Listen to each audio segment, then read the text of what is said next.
So next we have verbs. We call them action words. Transitive and intransitive, they are two different types of verbs. Now what is the meaning of transitive and intransitive? I don't know.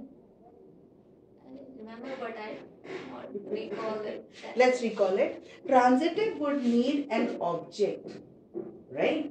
And intransitive does not need an object.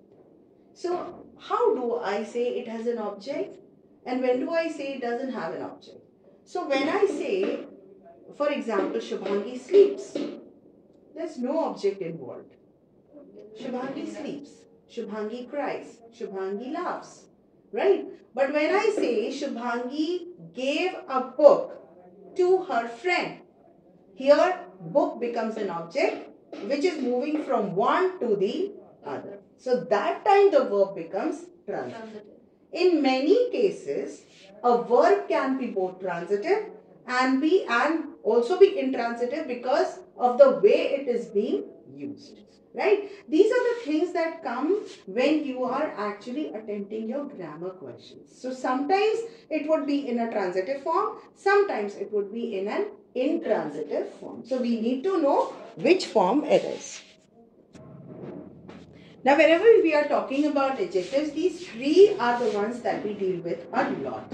Adjectives of number, quality, quantity. Now what are adjectives? If you look at adjectives, you call them as describing words. So nouns are called as naming words, verbs are action words, and adjective is a describing word. When I say describing word, what does it describe? Obviously a noun.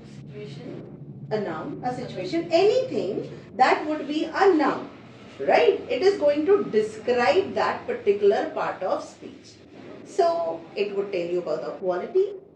It would tell you about how many they are in number. It could be a finite number, for example, 7, 6, 8, 9.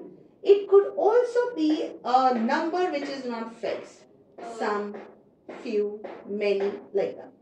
जो adjective होते हैं ma'am वो collective noun भी हो सकते हैं? No, never, because noun is a naming word. Okay. Simple. And adjectives are those words which are describing a noun.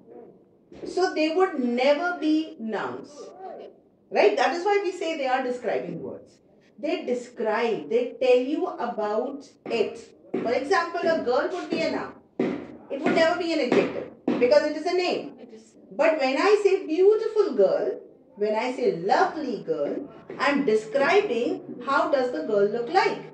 If I say a tall girl or a short girl, I am again describing how does the girl look like, whether she is tall, whether she is short. When I say she is gentle, she is rough, she is well-mannered, then I am describing her behavior. But jo girl is a tall is a adverb? No. Again, because it is describing, okay. So it will be an adjective. Right? Which mean, कहाँ beneath. तो सबसे पहले हमें ये पता होना चाहिए कि actually prepositions करते क्या? तो prepositions का major काम होता है to form a link or a relation between two objects. ठीक है? अच्छा लग रहा है मुझे। अक्कड़ बक्कड़ बॉम्बे को 80-90 पूरे 100 लिख लिया ये? You want to write? Yes, ma'am.